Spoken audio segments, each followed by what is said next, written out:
Allahumma salli wa sallim mubarak ala Muhammad wa ala ali Muhammad. Allahumma inna nas'aluka ilman nafi'a wa rizqan tayyiba wa amalan mutaqabbala. Allahumma aftah lana kulla khair wa yassir lana kulla umur. Allahumma ansuril mujahidin warhamil mustada'afin wa dammir a'da'ad-din wa kmis ala amwalihim. Amin ya rabbal alamin. Alhamdulillah akhwani fillah rahimakumullah. Kita lanjutkan pengajian hadis dari kitab Sahihul Bukhari. Dan kita sudah sampai pada hadis 5493.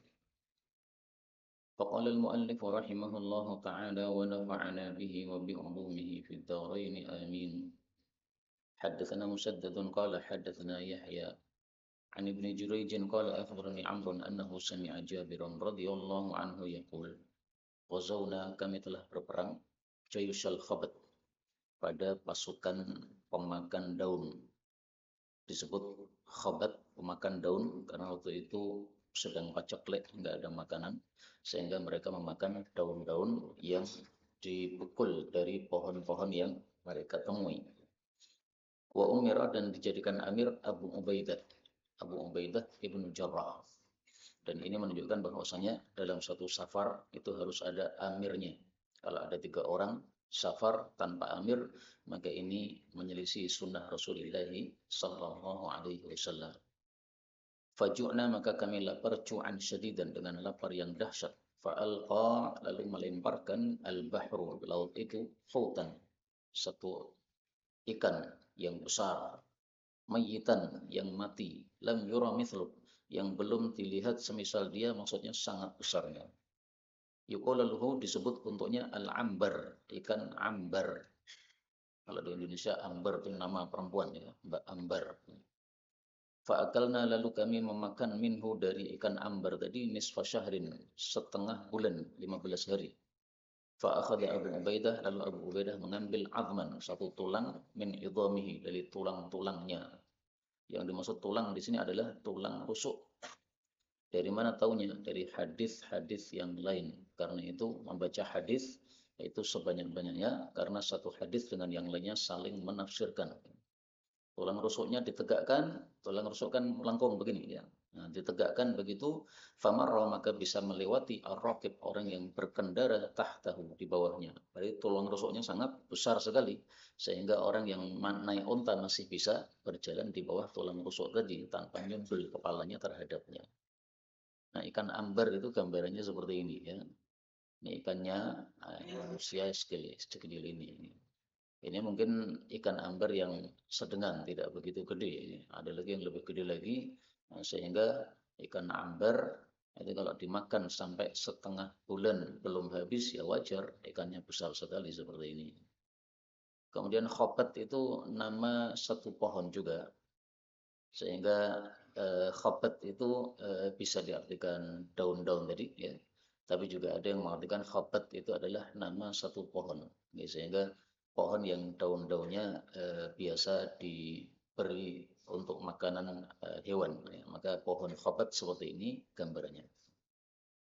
Ini yang dimakan oleh para sahabat karena mereka nggak punya nasi ya, akhirnya makan daun-daun seperti binatang memakan daun. 5494 Wabihi ilaihi qala haddatsana Abdullah bin Muhammadin qala akhbarna Sufyan an Amrin qala sami'tu Jabiran radhiyallahu anhu yaqulu Ba'athana telah mengutus kami Rasul Nabi sallallahu alaihi wasallam 300 raqibin 300 pengendara. Wa amiruna sementara amir kami adalah Abu Ubaidah ibnu Jarrah.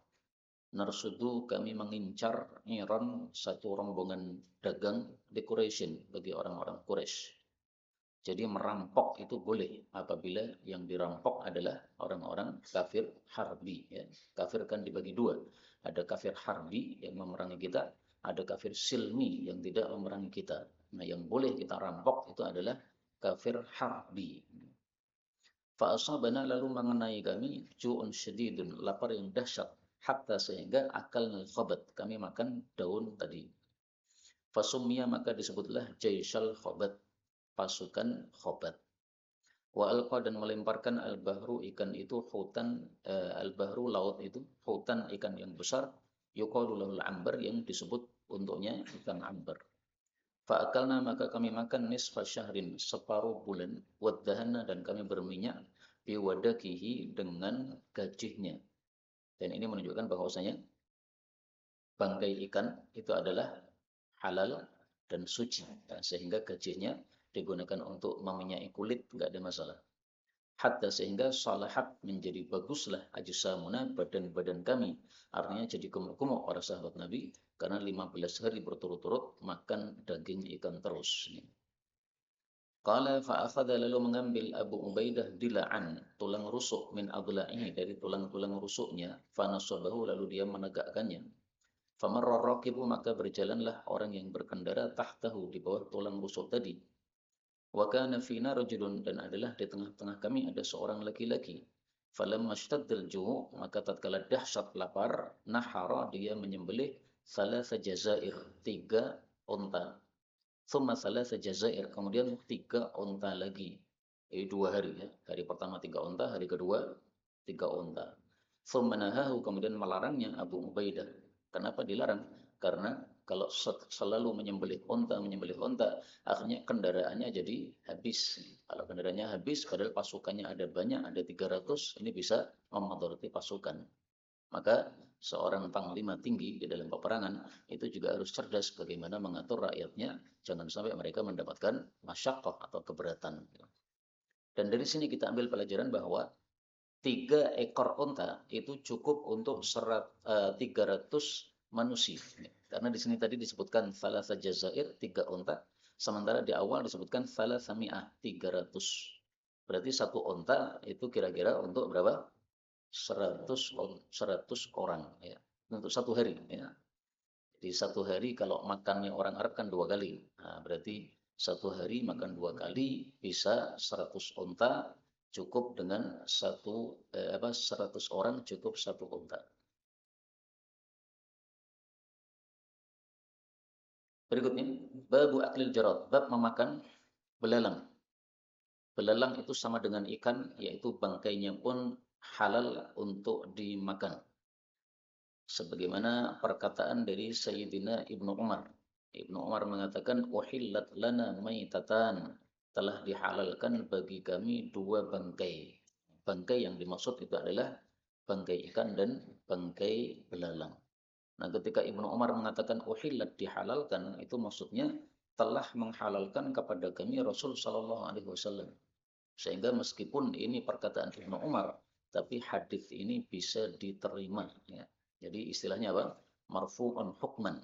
Meskipun ucapan sahabat, tapi dihukumi sebagai sabda Nabi Shallallahu Alaihi Wasallam.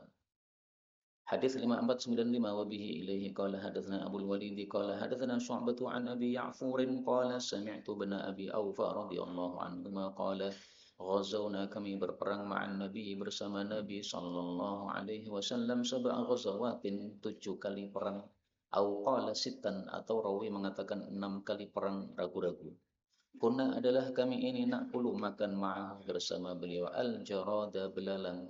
Qala Sufyan wa Abu Awanata wa Isra'ilu an Abi Ya'furin an ibni Abi Aufa sab'a ghazawatin. Seandainya di Solo ada yang jual belalang, saya bawa pada majelis ini ya, supaya antum tidak hanya membaca tok tapi langsung praktek pangan. Tapi kalau sayangnya di Solo nggak ada yang jual, Pak. Biasanya saya nemu orang yang jual itu pas di Gunung Kidul. Di Gunung Kidul itu pinggir-pinggir jalan banyak ya, jual belalang goreng. Tapi juga nggak pernah tertarik karena katanya amis, amis nggak doyan. Berikutnya, babu aniyatil majusi, bab wadahnya orang majusi, wal maitati dan bangkai. Maksudnya apakah wadahnya orang majusi suci atau najis ya? Bangkai suci atau najis. 5496 wabihi ilaihi qala hadatsana Abu Asim an Haywat bin Shuraih qala حدثني ربيعة بن يزيد الدمشقي قال حدثني أبو إدريس الخولاني قال حدثني أبو ثعلبة الخشني قال أتيت aku datang kepada Nabi sallallahu alaihi wasallam faqultu saya berkata ya Rasulullah inna sesungguhnya kami bi ardi pada kampung ahlul kitab ahlul kitab Yahudi Nasrani.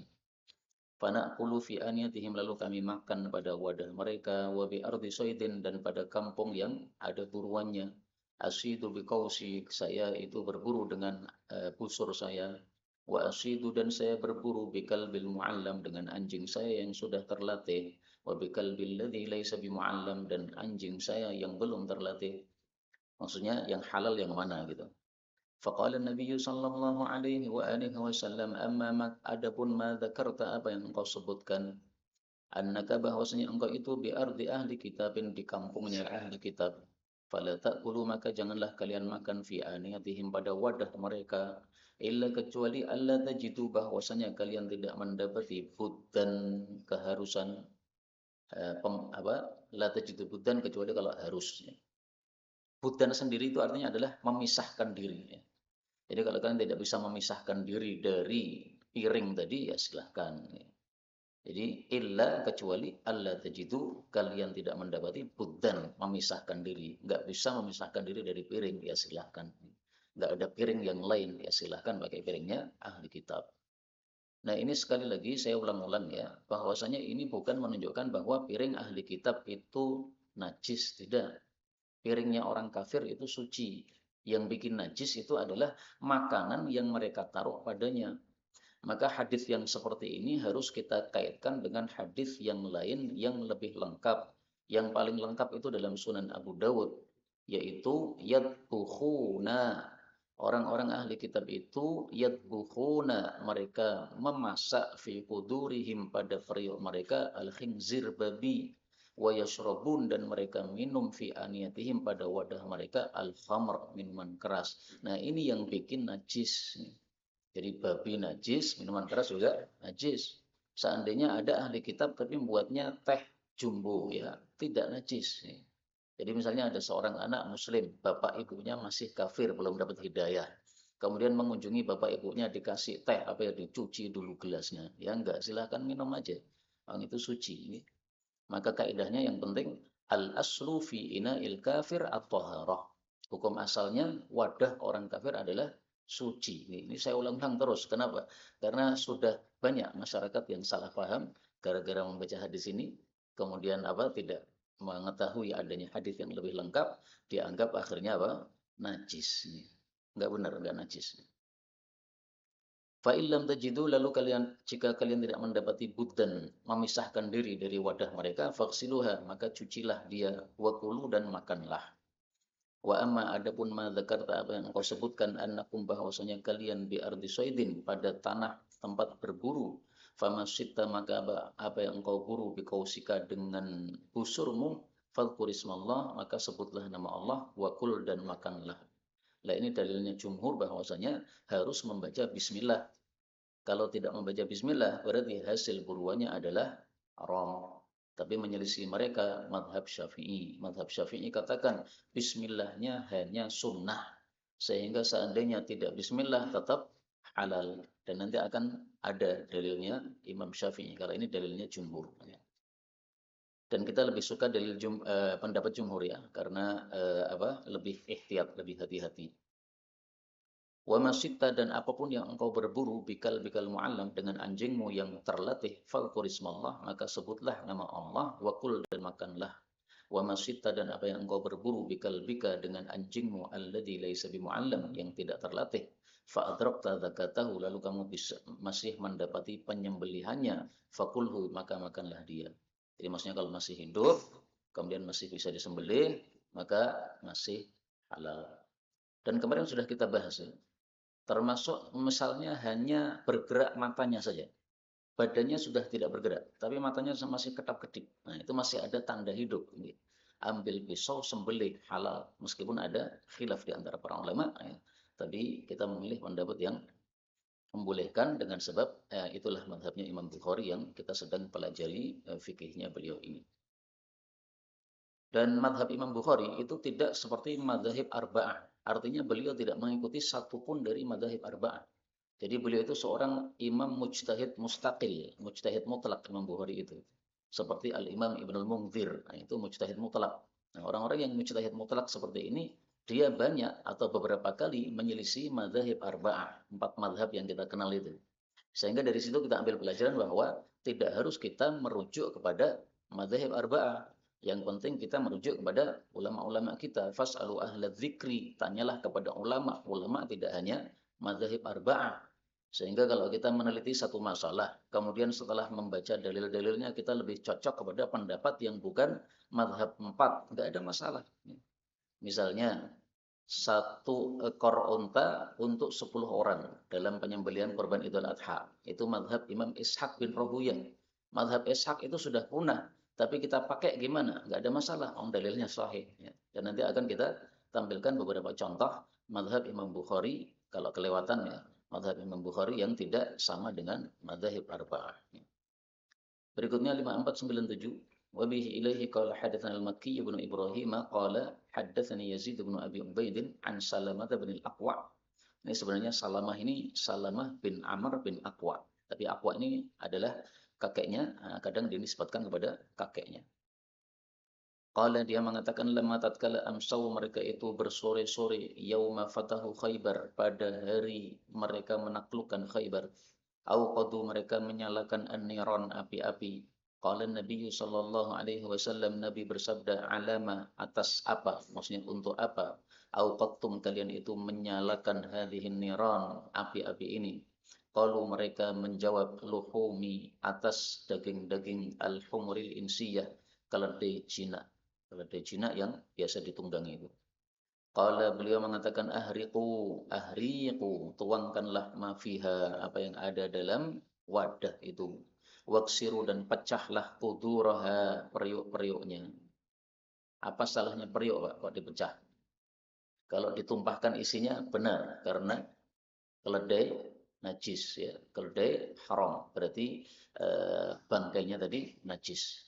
Jadi kata-kata ahriku, tuangkan, ini menunjukkan bahwa bangkai najis. Makanya babnya tadi bab tentang al-maitah, bangkai. Maksudnya bangkai itu najis. Tapi kalau aniyatil majus, wadahnya orang majusi, maka apa? Suci, kecuali digunakan untuk sesuatu yang najis. Ini.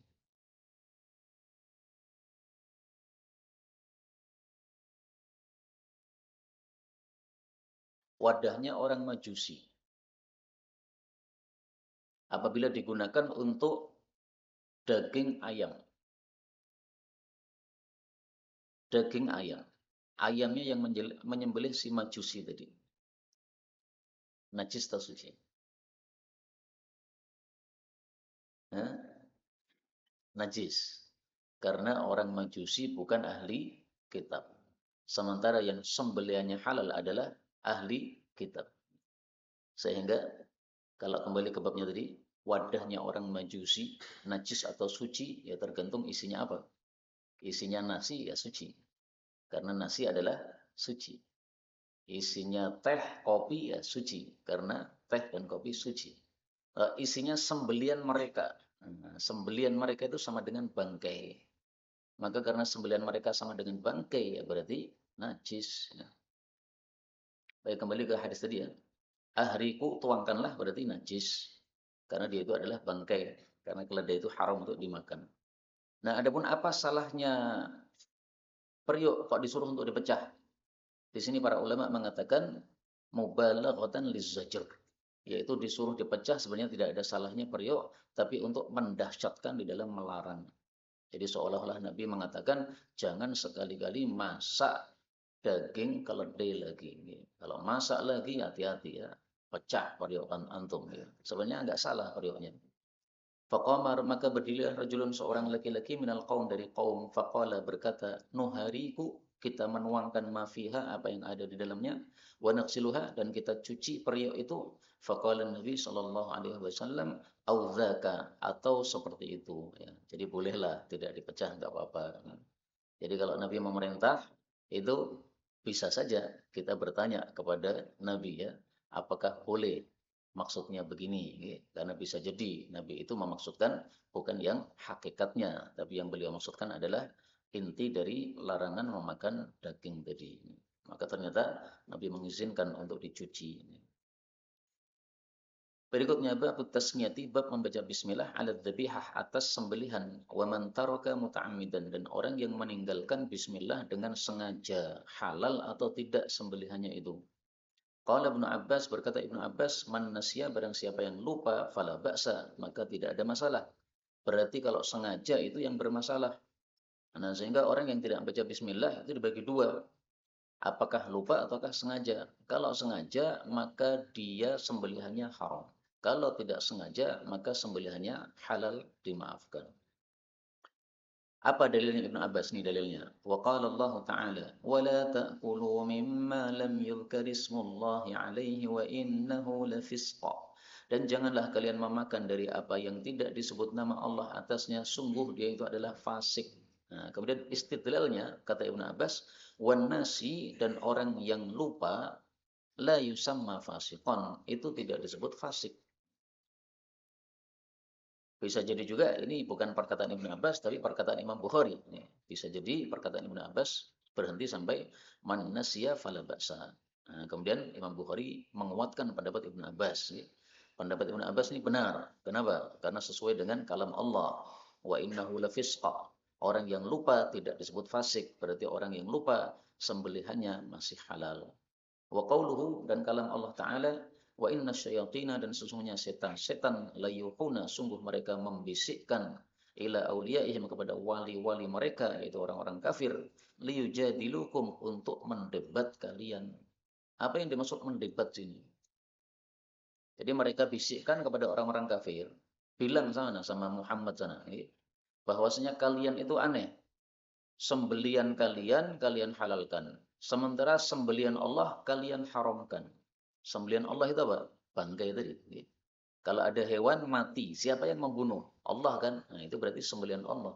Nah, kan lucu kalian. Sembelian kalian halal, sembelian Allah haram. Nah, itu adalah yang dimaksud liyujadilukum, menggunakan akal seperti itu. Maka Allah jawab, wa in ata'tumuhum, kalau kalian taati mereka, innakum la musyrikun, sungguh kalian kafir seperti mereka. Ini menunjukkan bahwasanya menghalalkan atau menghalalkan yang diharamkan oleh Allah atau mengharamkan apa yang dihalalkan oleh Allah, itu menyebabkan apa? Murtad. Nah, maka hati-hati, jangan mengatakan halal atau haram kecuali betul-betul mengetahui dasarnya yang sangat jelas.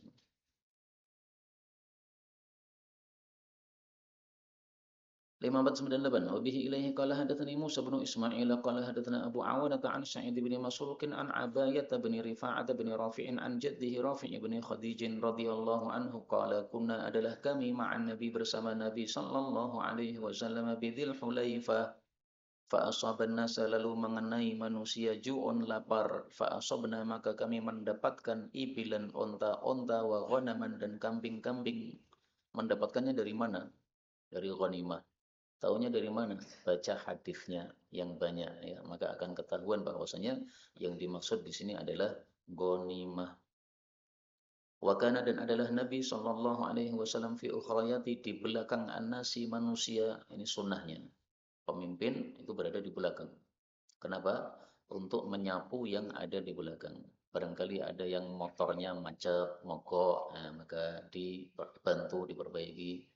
Rasul biasanya kalau melihat sahabatnya ontanya macet, nah itu disentuh, ya, didoakan supaya bisa berjalan lagi. Ini sunnahnya Nabi berada di belakang. Fa'ajilu, lalu mereka tergesa-gesa, fanabsohu, lalu mereka menegakkan al-qudur, periuk. Fadufi'a, maka didorong, ilaihim, kepada mereka, an-Nabi Shallallahu Alaihi Wasallam. Maksudnya Nabi sampai kepada mereka. Ya. Jadi Allah dorong Nabi sehingga sampai kepada mereka. Fa'amara, maka Nabi menyuruh bil qudur, terhadap periuk tadi. Fa'ukfiat, maka dibalik yaitu ditumpahkan isinya. Thumma qasama, kemudian beliau membagi penimah tadi. Fa'adala, maka beliau sebandingkan asyratan minal ghanam, 10 dari kambing, bibairin, dengan 1 ekor unta. Nah, ini dalilnya Imam Ishaq bin Rahuyah, bahwasanya 1 unta itu bisa untuk 10 orang korban Idul Adha. Dan ada dalil yang lebih jelas. Kalau ini kan bab ghanimah, bukan bab menyembelih korban. Yang lebih jelas lagi hadisnya Ibnu Abbas. Rasulullah bersama para sahabat safar. Kemudian mereka menyembelih korban pada safar tadi. Nah, korbannya 1 unta untuk 10 orang. 1 sapi untuk 7 orang. Nah, berarti unta bisa 10. Tapi kalau jumhur mereka berpendapat onta sama sapi itu sama, yaitu untuk 7 orang. Nah, sehingga ketika mereka membaca hadis ini, mereka mentakwil. Kenapa di sini kok dibandingkan 10 kambing? Kenapa? Kemungkinan pertama, waktu itu ontanya sedikit, kambingnya banyak. Nah, maka dikasih 10 kambingnya. Kemungkinan kedua, waktu itu harganya onta lagi naik. Nah, karena harganya onta lagi naik, maka kambingnya dinaikkan pula. Jadi perlu takwil. Tapi lebih bagus kalau apa? Tanpa takwil. 10 banding 1. Ya sudah, 10 banding 1 selesai. Kenapa perlu takwil? Supaya tidak menyelisih kaidah dalam bab apa? Bab korban tadi. Karena mereka sudah punya kaidah 7 untuk 1 onta. Nah, intinya ini masalah khilafiyah. Fanadda lalu minggat lari minha dari onta-onta tadi ba'iron seekor onta. Wakana dan adalah fil qaumi dalam kaum tadi khailun ada pasukan kuda yasiratun yang sedikit. Fatalabuhu lalu mereka mengejarnya fa'ayahum lalu melelahkan mereka enggak berhasil. Fa'ahwa maka mengarahkan ilaihi kepadanya rajulun seseorang bisahmin dengan anak panah fahabasahullah lalu Allah menahan unta yang lari tadi. Faqala Nabi sallallahu alaihi wasallam inna li hadhil bahaim sesungguhnya untuk binatang-binatang ternak ini awabid ada keliaran ka awabidil wahsy seperti liarnya binatang buas. Bahaim itu adalah binatang yang kakinya 4. Maka unta, sapi, kambing itu disebut bahaim. Ya. Tapi kalau ayam tidak disebut bahaim. Famanadda maka apa yang lari alaikum terhadap kalian minha dari unta fasna'u bihi maka perbuatlah terhadapnya hakadha seperti ini yaitu dipanah enggak apa-apa. Terus kalau mati gimana? Halal.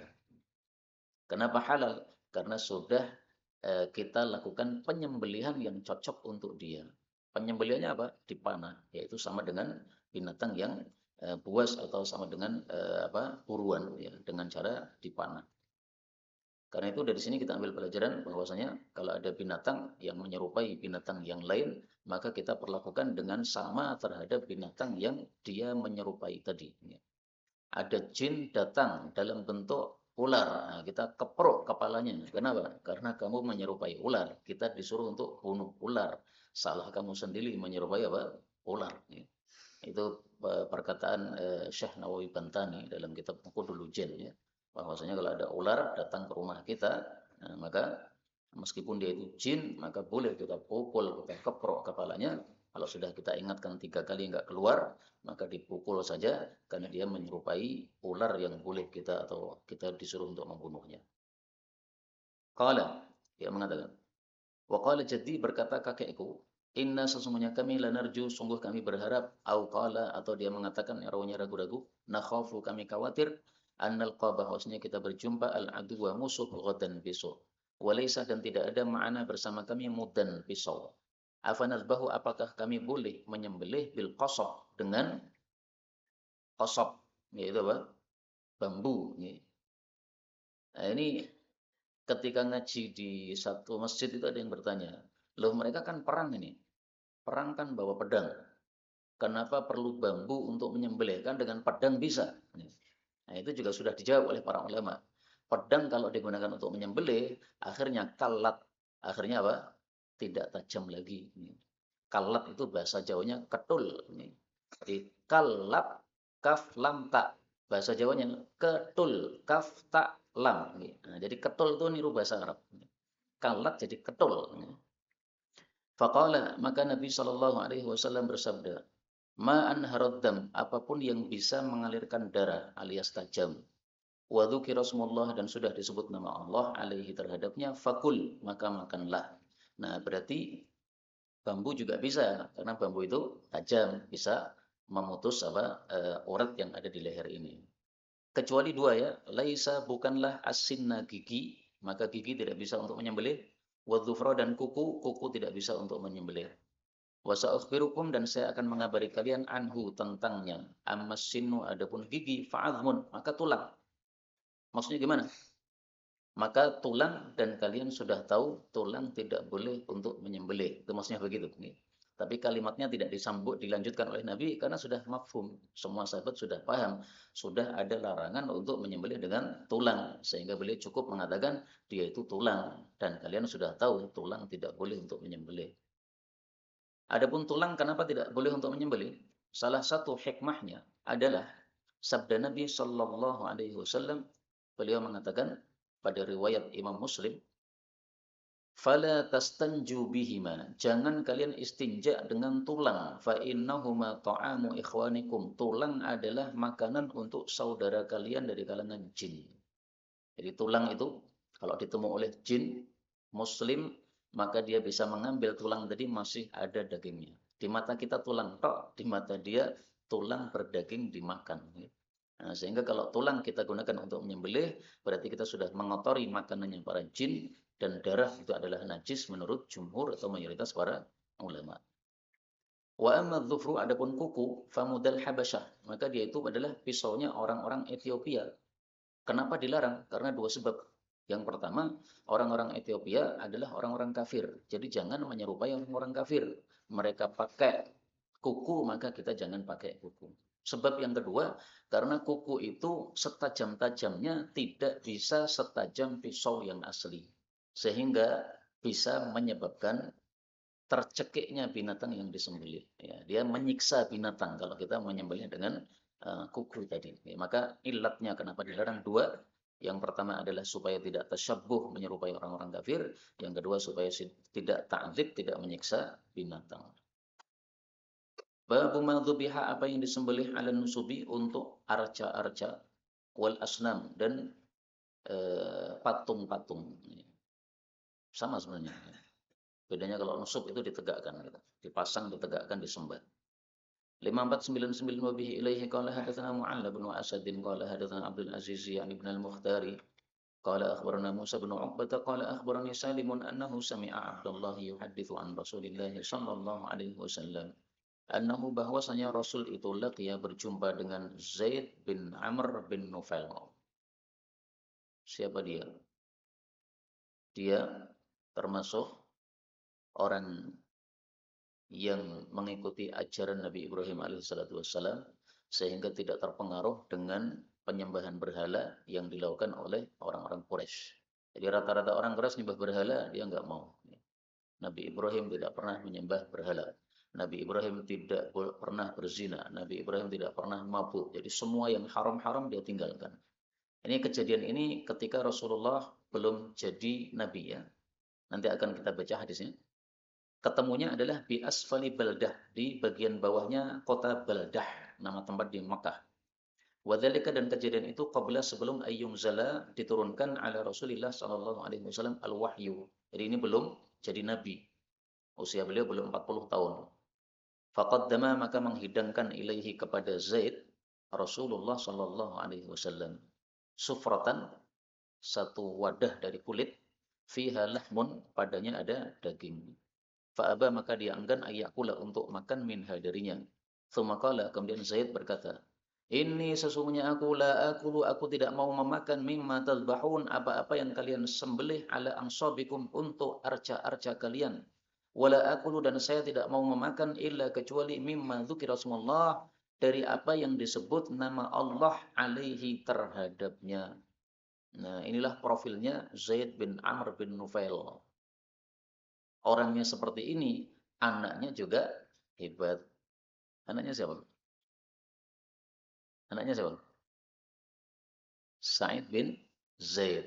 Termasuk dari 10 yang dijamin masuk surga. Rasulullah bersabda, Abu Bakar di surga, Umar di surga, Uthman di surga, Ali di surga. Sampai sabda beliau, Sa'id bin Zaid di surga. Nah, Sa'id bin Zaid adalah Sa'id bin Zaid bin Amr bin Nufail. Maka buah jatuhnya tidak jauh dari pohonnya. Nah, maka anaknya pun menyerupai bapaknya, orang yang hebat-hebat seperti ini. Dan ini menunjukkan bahwasanya Rasul Shallallahu Alaihi Wasallam memuliakan orang-orang tua, ya. Sehingga beliau menyuguhkan kepada Zaid. Dalam riwayat yang lain, faqud dima ila Rasulillah. dihidangkan makanan itu kepada Rasul. Sementara dalam riwayat ini Rasul menghidangkan kepada Zaid. Dua riwayat ini sama-sama sahih. Berarti orang-orang memuliakan Nabi dikasihkan kepada Nabi. Monggo ya Muhammad. Beliau memang belum jadi Nabi, tapi sudah dimuliakan orang-orang waktu itu.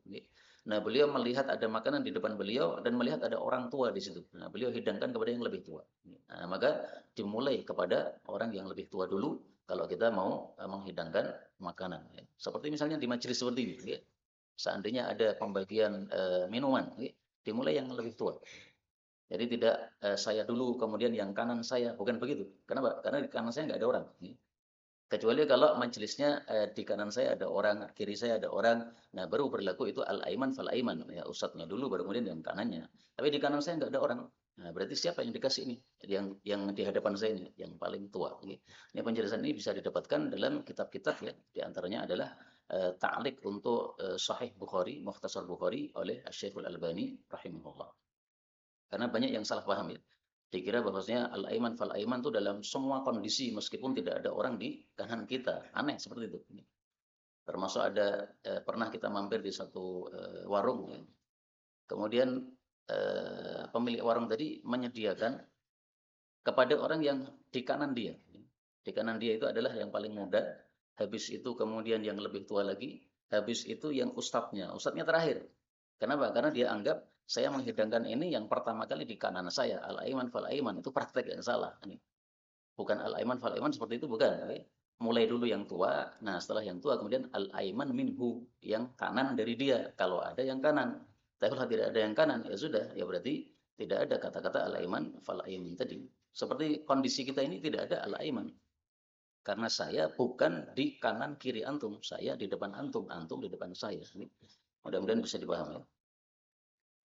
Berikutnya bab qaulin Nabi sallallahu alaihi wasallam, bab sabda Nabi sallallahu alaihi wasallam, falyadhbah, maka hendaklah menyembelih ala bismillah atas nama Allah Subhanahu wa taala.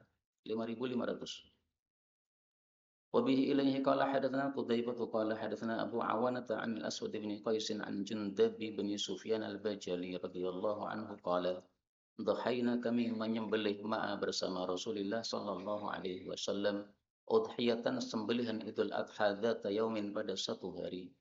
Faida, ternyata unasun, beberapa orang, qadzabahu, mereka sudah menyembelih dhahayahum, korban Idul Adha mereka, qabla salati, sebelum salat. Falamma sarafa, maka tatkala beliau sudah selesai, ra'ahum, melihat mereka, an-nabiyyu sallallahu alaihi wasallam, annahum, bahwasanya mereka, qadzabahu, sudah menyembelih qabla salat, sebelum salat. Faqala, maka bersabda, man dabaha, siapapun yang menyembelih qabla salat, sebelum salat, falyadbah, maka hendaklah dia menyembelih makanaha, sebagai gantinya, ukhra, hewan yang lain. Berarti apa? Tidak sah. Makanya ibadah itu dibagi dua. Ada ibadah muaqqatah yang ada waktunya, ada ibadah ghairu muaqqatah yang tidak ditentukan waktunya. Untuk ibadah yang muaqqatah itu tidak sah kalau dilakukan tidak pada waktunya. Salat duhur jam 10 karena masih fresh nih, khawatir nanti jam 12 ngantuk. Kalau ngantuk nanti ada hukuman. Enggak sah salat duhur jam 10 ya. Ya, salat duhur ya harus setelah masuk waktu.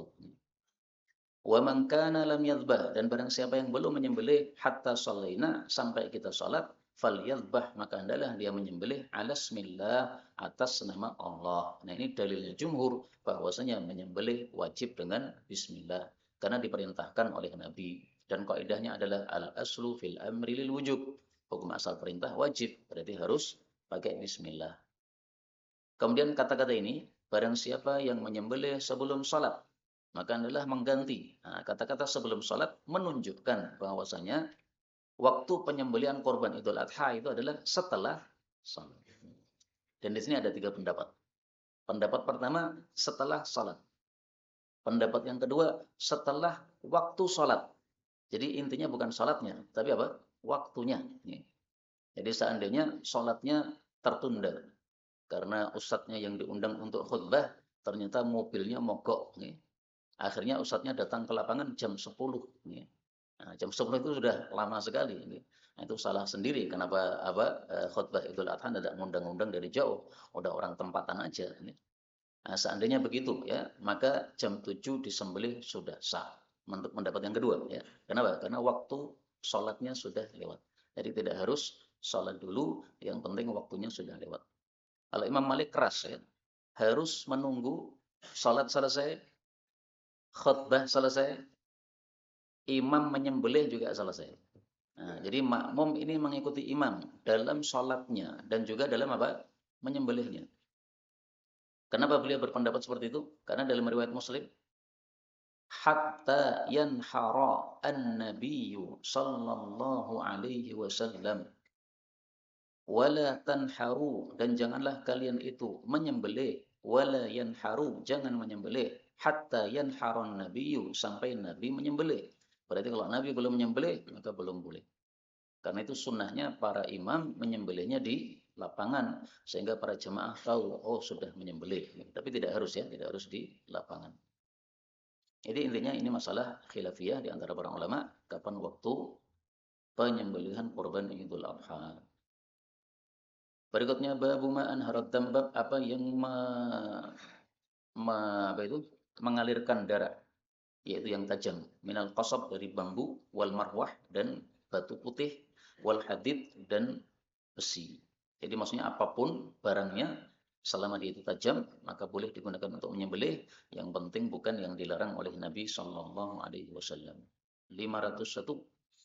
وبه إليه قال حدثنا محمد بن أبي بكر المقدمي قال حدثنا معتمر عن عبيد الله عن نافع أنه سمع ابن كعب بن مالك يخبر بن عمر أن أباه أخبره anna, bahwasanya jariyatan, seorang budak perempuan, lahum, bagi mereka, kanat, adalah, tar'a, menggembala, ghanaman, kambing-kambing, bisal'in, di gunung Sal'in.